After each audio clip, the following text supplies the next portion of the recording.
नमस्कार, बहुत स्वागत है आपका सेहत से जुड़ा हमारा खास कार्यक्रम हेल्थ इज वेल देख रहे हैं आप और मैं हूं आपके साथ मुस्कान गंगराड़े। इस खास प्रोग्राम में हम सेहत से जुड़े विषयों पर एक्सपर्ट से चर्चा करते हैं और इसी क्रम में आज हम लंग कैंसर के बारे में बातचीत करने वाले हैं। लंग कैंसर क्या होता है, इसके सिम्टम्स क्या होते हैं, कैसे आप इस गंभीर बीमारी से अपना बचाव कर सकते हैं, इसी बारे में चर्चा करेंगे। संजीवनी कैंसर हॉस्पिटल रायपुर से डॉक्टर अनिकेत ठोके आज हमारे साथ मौजूद हैं। बहुत स्वागत सर आपका। नमस्कार, बहुत बहुत धन्यवाद। डॉक्टर अनिकेत, जैसे आप जानते ही होंगे साइलेंट किलर एक तरीके से लंग कैंसर को माना जाता है। इसके केसेस भी हम देख रहे हैं कि काफ़ी संख्या में बढ़ रहे हैं। सबसे पहले आपसे यही समझ लेते हैं कि लंग कैंसर होता क्या है। शरीर में ऐसा कोई अंग नहीं जिसका कैंसर हमने नहीं देखा।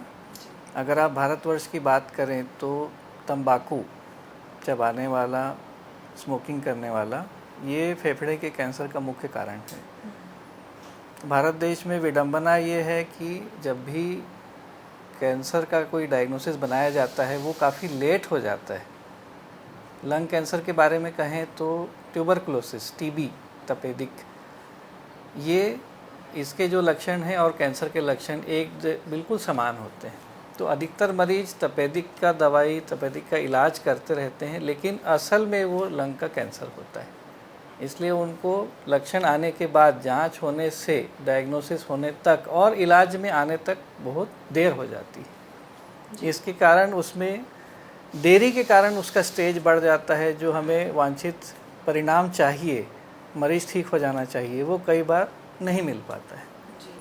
लेकिन कह सकते हैं कि जो कफ हो गया या फिर ब्लीडिंग हो गया, ये अगर हो रहा है या फिर कहीं कुछ डिस्चार्ज हो रहा है, इसका भी कहते हैं कि कैंसर के लक्षण होते हैं। तो ये आगे चलकर लंग कैंसर में तब्दील हो सकते हैं। जी, जैसे आप देखेंगे लंग कैंसर के प्रमुख लक्षण है वजन कम होना। अगर 1-2 महीने के अंदर 10 किलो से ज़्यादा वजन घट गया, भूख मर गई, खांसी हो रही है जो 6 हफ्ते से ज़्यादा चल रही है, जो सूखी खांसी है, कभी कभी बलगम खांसी और बलगम में खून आना, इसके अलावा बदन में दर्द होना, सिर में दर्द होना, उल्टी होना, ये सारे लक्षण हैं। जैसे आप देखेंगे शुरुआती स्टेजेस में ये सारे लक्षण दबे हुए रहते हैं। सूखी खांसी कभी कभी आ गई, जैसे जैसे ट्यूमर बढ़ता जाएगा उसमें नए नए लक्षण और ज़्यादा लक्षण आते रहेंगे। अगर हमारे पास कोई मरीज आ रहा है जिसको बलगम में खून आ रहा है, इसका मतलब वो ऑलरेडी स्टेज 3 या स्टेज 4 में पहुंच चुका है। और कहा भी जाता है कि अक्सर स्टेज 4 में जाकर पता चलता है कि लंग कैंसर हो रहा है।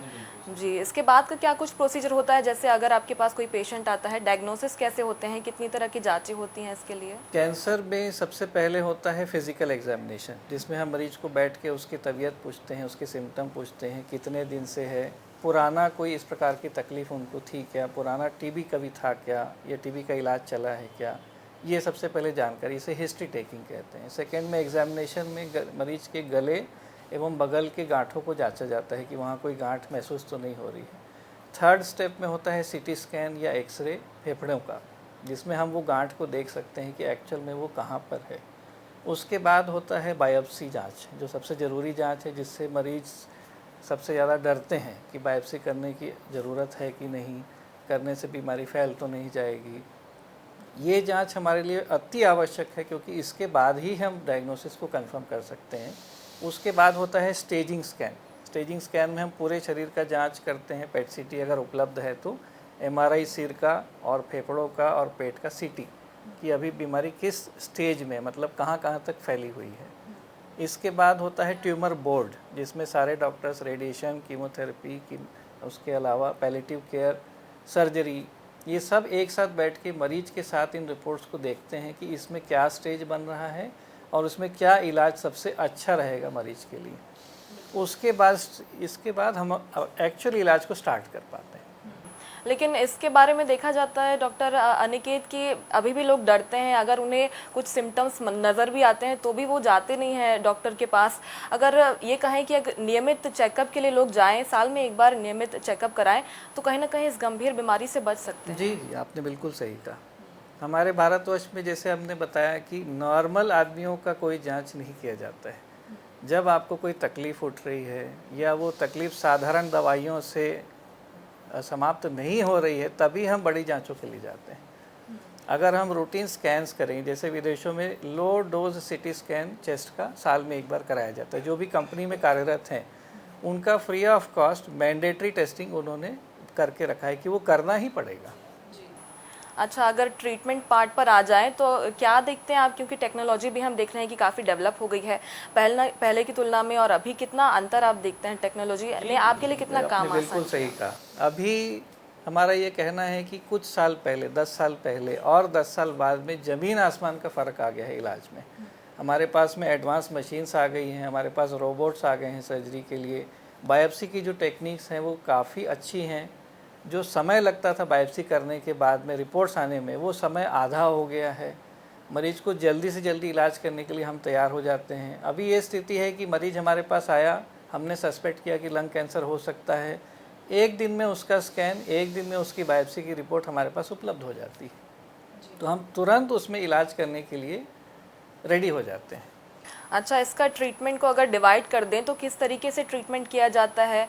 रेडियोथेरेपी से ट्रीटमेंट, रेडिएशन से ट्रीटमेंट होता है, इसमें कीमोथेरेपी भी क्या लंग कैंसर में काम करती है? कैंसर में मोटे तौर से कहें तो 4 प्रकार से ट्रीटमेंट कर सकते हैं। पहला होता है सर्जरी, सेकेंड है रेडिएशन, थर्ड है कीमोथेरेपी, फोर्थ है इम्यूनोथेरेपी या टारगेटेड थेरेपी। तो लंग कैंसर एक ऐसा विशिष्ट कैंसर का प्रकार है जिसमें इम्यूनोथेरेपी और टारगेटेड थेरेपी बहुत महत्वपूर्ण है।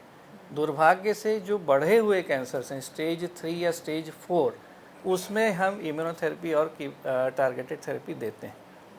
उसमें फ़ायदा ये है कि सिर्फ ट्यूमर पर ही उसका असर होता है, बाकी शरीर पर उसका कोई साइड इफ़ेक्ट नहीं देखा जाता है। तो मरीज़ के लिए इलाज काफ़ी आरामदायक हो जाता है। दुर्भाग्य ये है कि हम ऑलरेडी स्टेज 4 में आ चुके हैं, तो हमारे पास दवाइयाँ अच्छी हैं लेकिन हम मरीज़ को पूर्ण तरह से ठीक नहीं कर पाएंगे, सिर्फ उसकी बीमारी को कुछ समय के लिए रोक पाएंगे। जैसे कि स्टेज वाइज ट्रीटमेंट के बारे में कहा जाता है कि स्टेज 1, अगर आप बहुत लकी हैं कि आपका डायग्नोसिस स्टेज 1 में हो गया, जैसे कोविड के समय हो रहा था कि हमने सीटी स्कैन किया है कोविड की जांच करने के लिए, लेकिन हमें उसमें लंग्स की गांठ मिल गई। तो ये हम स्टेज 1 या 2 में ऐसे कैंसर्स को पकड़ सकते थे उस समय। अभी की स्थिति ऐसी है कि अगर रूटीन स्कैन हो रहा है तभी हम स्टेज 1 या 2 में उस पेशेंट को पकड़ पाएंगे, नहीं तो वो एडवांस स्टेज 3 या 4 में आएगा। तो स्टेज 1 एंड 2 का ट्रीटमेंट होता है सर्जरी, कुछ केसेस में रेडिएशन भी, इसके अलावा और कोई ट्रीटमेंट की ज़रूरत नहीं। अगर हमारे पास स्टेज 3 या स्टेज 4 में आए तो उसमें आता है मुख्यतः कीमोथेरेपी और रेडियोथेरेपी, सर्जरी उसमें नहीं कर पाते हैं। स्टेज 4 की बात करेंगे अगर, तो उसमें immunotherapy, targeted therapy, tablet form of chemotherapy, chemotherapy के साथ में इनका कॉम्बिनेशन और रेडिएशन, ये हम कर सकते हैं। अगर हम समय की बात करें कि ठीक होने की संभावना कैसी, स्टेज 1 में सबसे ज़्यादा लगभग 80 से 90%, स्टेज 2 में आप बात करेंगे तो 70 से 80%, स्टेज 3 में बात करेंगे तो 40 से 50%, स्टेज 4 में ये घट के 10% रह जाता है। इसलिए हम बोलते हैं कि स्टेज का जानना बहुत ज़रूरी है। बिल्कुल। मेरा सवाल डॉक्टर अनिकेत, इसके बाद के जो साइड इफ़ेक्ट्स होते हैं उसको लेकर है। पहले हम देखते थे कि कीमोथेरेपी कराने के दौरान काफ़ी साइड इफ़ेक्ट्स पेशेंट्स में देखने को मिलते थे। क्या अभी भी वही स्थिति है या फिर साइड इफ़ेक्ट्स में कुछ कमी हुई है कीमोथेरेपी के ट्रीटमेंट के बाद? जैसा कि मैंने कहा, टारगेटेड थेरेपी, इम्यूनोथेरेपी में साइड इफ़ेक्ट्स बहुत कम होते हैं और स्पेसिफिक होते हैं। मतलब वो सिर्फ ट्यूमर पर काम कर रहा है, जनरल शरीर में कोई भी साइड इफ़ेक्ट पैदा नहीं कर रहा है, तो मरीज के लिए बहुत आरामदायक है ये वाला ट्रीटमेंट लेना। इसके अलावा पिछले 10 सालों में जैसे दवाइयाँ बदल गई हैं, एडवांस मेडिसिन आ गई हैं, एडवांस टेक्निक्स आ गई हैं, तो उसके कारण जो कीमोथेरेपी है वो रिफ़ाइन हो गई है। अभी हम इंडिविजुअलाइज या पर्सनलाइज मेडिसिन पे आ गए हैं कि इस मरीज के कैंसर का कौन सा प्रकार है, उसमें कौन सी दवाई सबसे अच्छी काम करेगी, वही उसको दी जाए। पहले होता था कि ये देकर देख लीजिए, अगर ये काम नहीं करेगा तो फिर ये देकर देख लीजिए। तो अभी जो कयास लगाने वाली बात है वो समाप्त हो गई। ब्लैंकेट थेरेपी अब ज़रूरत नहीं है, अब हम पर्सनलाइज मेडिसिन में आ गए हैं कि हमें पता है कि दवा देने से पहले उसमें कितना असर हम एक्सपेक्ट कर सकते हैं। जी बिल्कुल, लेकिन ख़ास तौर पर फोकस हमारा कॉजेज़ पर भी हो सकता है। डॉक्टर अनिकेत, आप जानते होंगे कि स्मोकिंग सबसे मेन कारण इसका होता है, लेकिन स्मोकिंग से इतर अगर देखें तो क्या और भी कुछ कारण हो सकते हैं? क्योंकि हम देखते हैं कि जो स्मोकर्स रहते हैं एक तरीके से एक्सक्यूज़ देते हैं कि जो लोग स्मोकिंग नहीं कर रहे हैं उन्हें भी तो कैंसर हो रहा है। जी, आपने सही कहा। अगर आप टेक्स्ट बुक में जाएंगे, किताब में जो लिखा हुआ है कि रेडॉन गैस, जो माइनर्स हैं, खदान में काम करने वाले कर्मचारी, अगर वो 5 साल से ज़्यादा काम कर रहे हैं तो खदान की दीवार से जो गैस रिसती है, रेडियो एक्टिव रेडॉन गैस रिसती है, वो फेफड़े में जाके कैंसर कर सकती है। अगर कोई एस्बेस्टस में काम कर रहा है, सीमेंट फैक्ट्री में काम कर रहा है, विदाउट प्रोटेक्टिव गियर जो उसको मास्क दिया जाता है, अगर उसके बिना वो उसको काम कर रहा है तो वो फेफड़े में जाके जमा होता है। सिलिकोसिस, एस्बेस्टोसिस, न्यूमोकोनियोसिस, ये तीनों लंग कैंसर कर सकते हैं भविष्य में, लेकिन इसमें होने में 5 साल 10 साल इससे अधिक लग जाते हैं। थर्ड कारण है रेडिएशन। अगर मान लीजिए कोई छोटा बच्चा है, उसको लिम्फोमा है, उसको फेफड़े में रेडिएशन दिया गया, आगे चल के उसके कारण लंग कैंसर हो सकते हैं। ये सब अभी बहुत कम हो गया है, क्योंकि पहले अधिकतर बच्चों को लिम्फोमा के लिए रेडिएशन दिया जाता था, अब सिर्फ कीमोथेरेपी में बच्चे ठीक हो जाते हैं, तो रेडिएशन की ज़रूरत नहीं पड़ती। कुछ कारण अनुवांशिक भी होते हैं कि अगर परिवार में हैं और पिताजी, दादाजी, चाचा जी इनको लंग कैंसर था, तो बच्चों में लंग कैंसर की संभावना लगभग 20% बढ़ जाती है। ये अनुवांशिक कारण है, ये तो हमारे कंट्रोल से बाहर है, जेनेटिक रीजंस हो गए। इसके अलावा एक जो मेन रीज़न अवॉइडेबल, करेक्टेबल, ट्रीटेबल आपने कहा, वो है स्मोकिंग। तो उसमें active smoking, passive smoking, tobacco smoking, tobacco related smoking, tobacco chewing, ये सारी चीज़ें उसमें आ जाती हैं। क्योंकि टोबैको जब आप इनहेल करते हैं, नाक, गला, उसके बाद फेफड़ा, उसके बाद पेट, उसके बाद किडनी, यहाँ तक उसका असर नज़र आता है।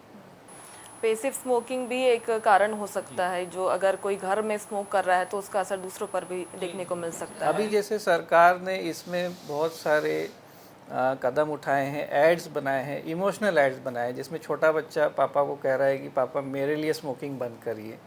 लोगों में अवेयरनेस बढ़ी है कि स्मोकिंग से मुझे तो नुकसान हो ही रहा है, साथ में परिवार को भी नुकसान हो रहा है। पहले जो चूल्हा रहता था, लकड़ी, गोबर, उसमें जो धुआं उठता था वो अब लगभग समाप्त हो गया है। अब हम सारे एलपीजी या सीएनजी पे आ गए हैं, गोबर गैस पे आ गए हैं। तो उसके कारण जो चूल्हे के धुएं से और धूल से होता था वो भी कम हो गया है।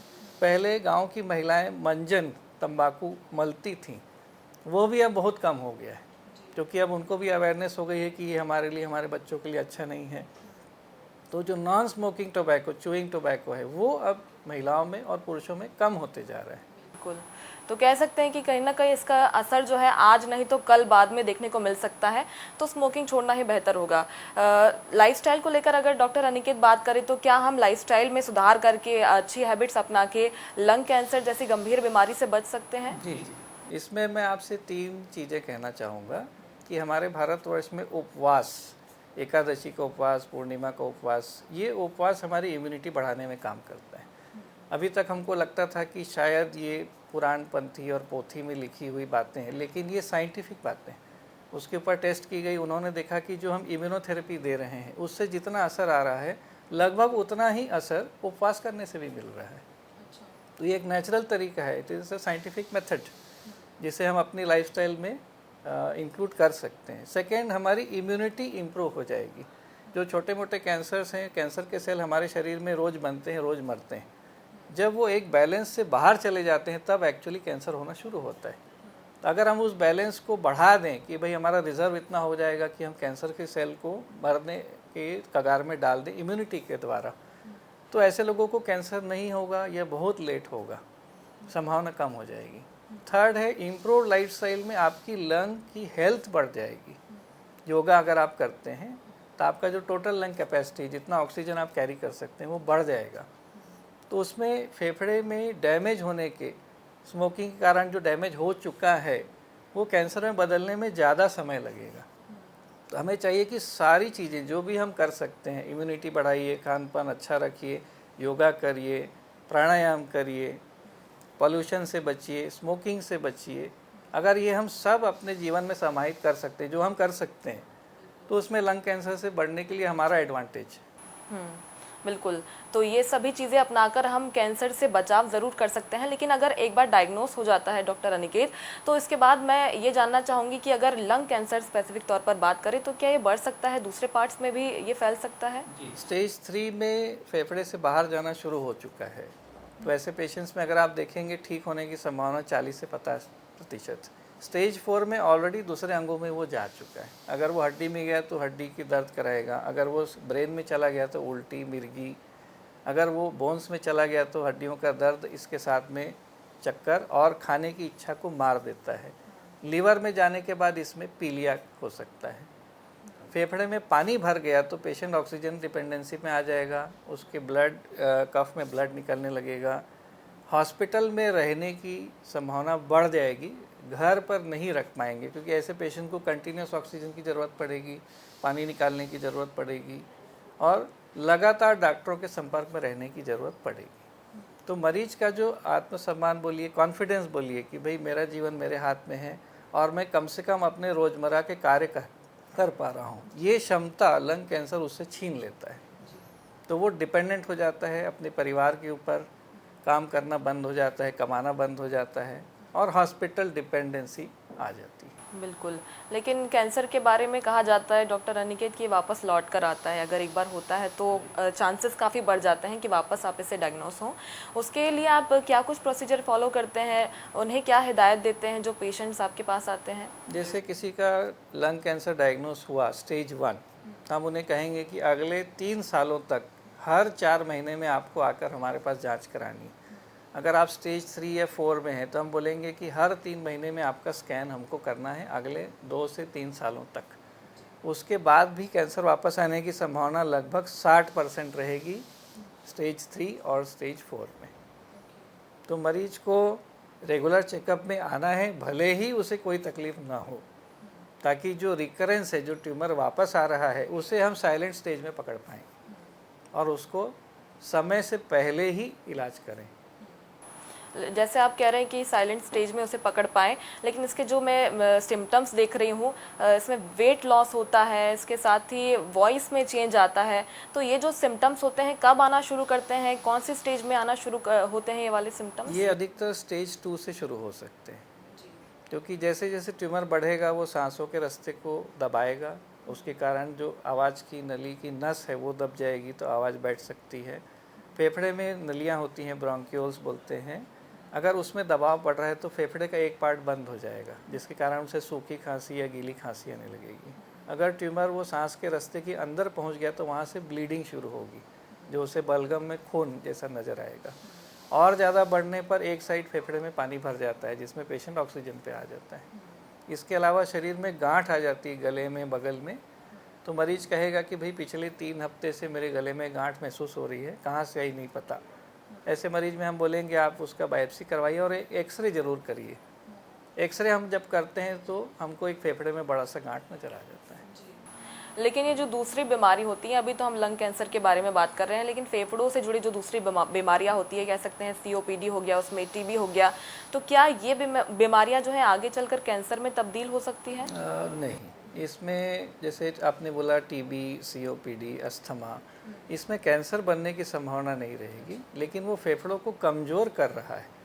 अगर आपकी लाइफस्टाइल में टोबैको स्मोकिंग है, रेडिएशन एक्सपोजर है, आपका कामकाजी एक्सपोजर है कि भाई माइनर हैं या सीमेंट फैक्ट्री में काम करते हैं, या आनुवांशिक कारण है कि परिवार में ऑलरेडी कैंसर्स हो रहे हैं, तो जो कमज़ोर फेफड़ा है उसमें कैंसर होने में कम समय लगेगा।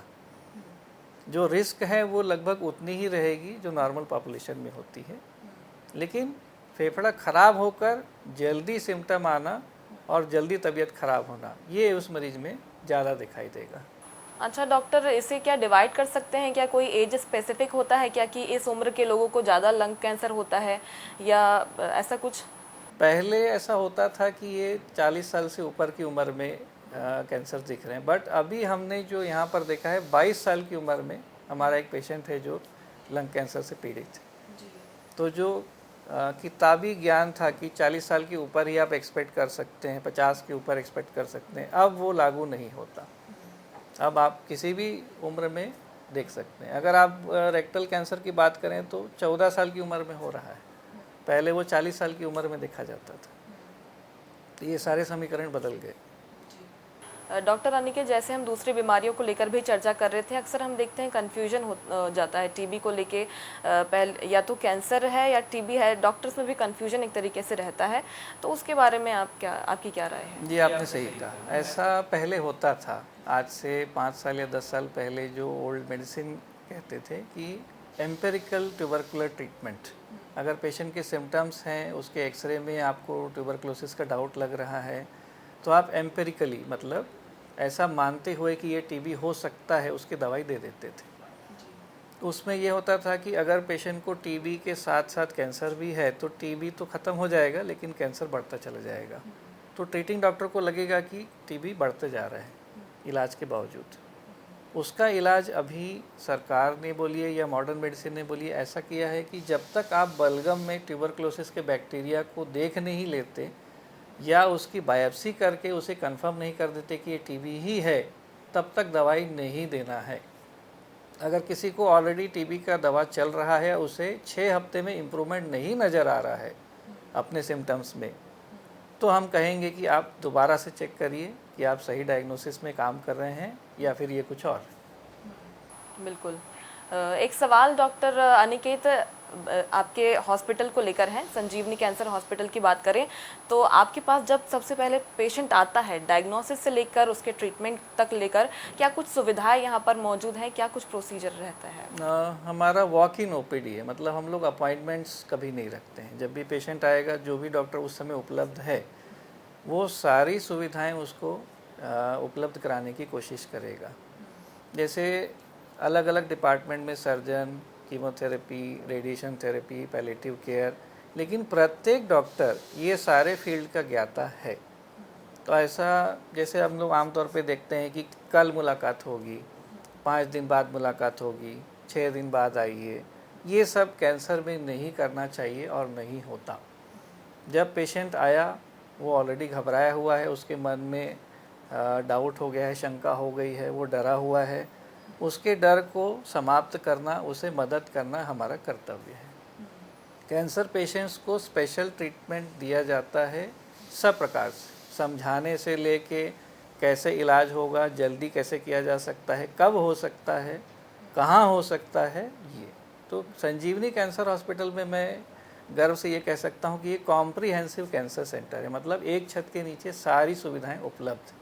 तो मरीज को बार बार बाहर जाने की ज़रूरत नहीं, ये टेस्ट वहाँ जाके कर लीजिए, ये वहाँ से लेके आइए, ये सब नहीं करना है।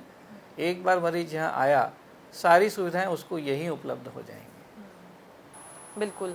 तो कैंसर कितनी गंभीर बीमारी है ये तो हम समझते ही हैं, लेकिन एक चुनौती इसका डर भी हो जाता है, साथ ही साथ जो इसका खर्चा होता है इसको लेकर भी परिवार काफ़ी चिंतित हो जाता है। अगर खर्चे की बात करें तो क्या आम व्यक्ति कैंसर का पूरी तरह से ट्रीटमेंट करा सकता है? कितना ये खर्चीला हो सकता है? मैं इसका जवाब 2 प्रकार से देना चाहूँगा। पहला होता है डायग्नोसिस का स्टेज, जिसमें आपको कोई भी कोताही या कमी नहीं करनी है। आपका स्कैन होना चाहिए, बायोप्सी होना चाहिए, आईएचसी होना चाहिए, जो जो जांचें मिनिमम रिक्वायर्ड हैं वो ज़रूर पूरी करें, क्योंकि कई बार देखा गया है खर्चे में तकलीफ़ के कारण कुछ जांचें, ज़रूरी जांचें छोड़ दी जाती हैं, जिससे हमें पूरी जानकारी नहीं मिल पाती है। सेकेंड, जब एक्चुअल ट्रीटमेंट में आते हैं तो सरकारी जो सुविधाएं हैं, स्कीम्स हैं, उसके अंडर में मरीज का इलाज मुफ्त में हो जाता है। इसके अलावा कंपनी से डिस्काउंट कूपन्स हमारे पास है, जिसमें advance testing, IHC, tumour markers, targeted therapy, ये हमारे पास फ्री में कर सकते हैं। थर्ड है कैंसर क्लिनिकल ट्रायल, मतलब रिसर्च स्टडी, जिसमें कि कैंसर की महंगी दवाइयाँ जो अभी रिसर्च स्टेज में हैं या जो इंडिया में उपलब्ध नहीं हुई हैं लेकिन मरीज के लिए लाभदायक हैं, वो हम फ्री ऑफ कॉस्ट मरीज को दिलाने की कोशिश करते हैं।